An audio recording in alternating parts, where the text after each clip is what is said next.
Welcome everyone. This is probably very new to you, and I'm very happy that you're watching this for the very first time.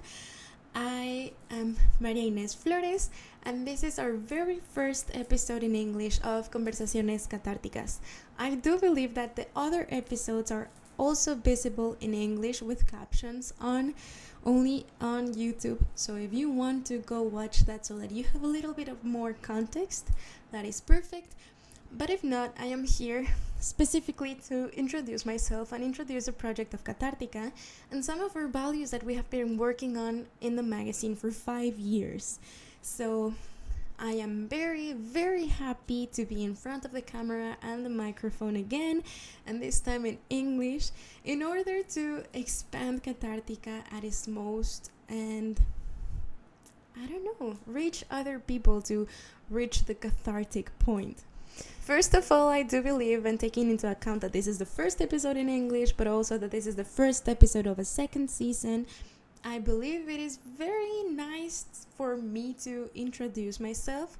So, hi, I am María Inés Flores. I am head editor of Catártica Revista, and only in this occasion, I am the spokesperson for the whole team and the whole magazine. Nevertheless, I would love to have the whole team participating in this new format in this project, so hopefully you'll be able to little by little know each one of the writers and all of the team members of Catártica in this podcast. So now I believe it would be very nice to talk about the story of Catártica, how it came to be, why, what's the purpose, and what are the passions that still lead us to continue with the work in this magazine. To begin with, from the start of this story, Catártica was born in January of 2020, when, between friends with Antonella, Lucero, Katy, and Mappy,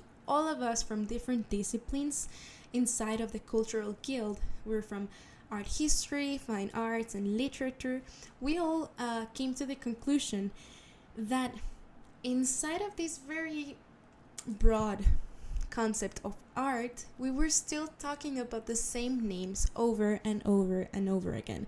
And coincidentally, these names were names of men. Men as the ones I have here behind. Here's Vincent and Leonardo. We know their stories and we know them by heart, and we have repeated them over and over and over again.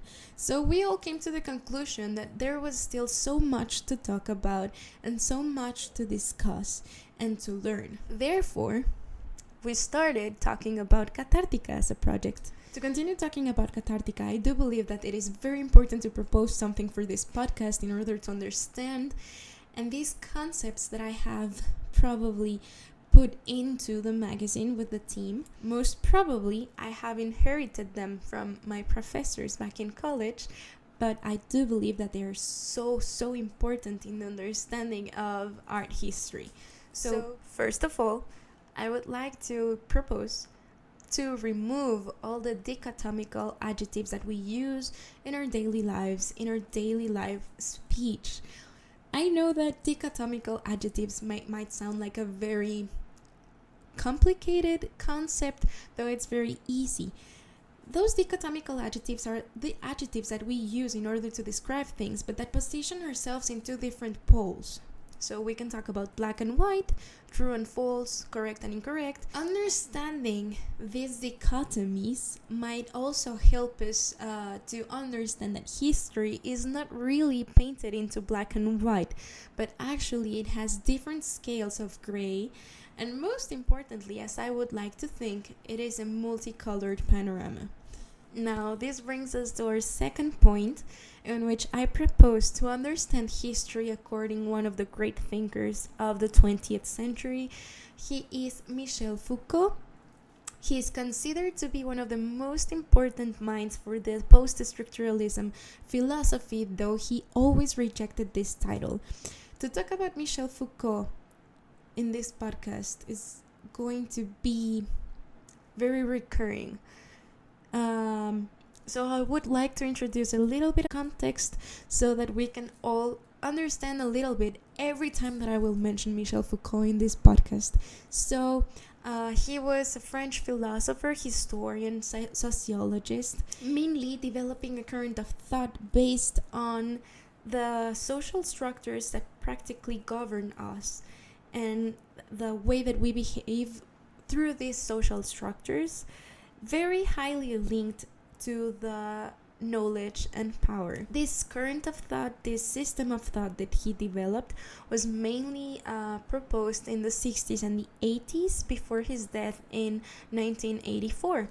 So closing this very little parenthesis on Michel Foucault, I return to the explanation of history according to him. So in the 19th century, before he came into the panorama, there was this concept of history being a timeline. So there was a point of origin and a point of destiny, point A to point B.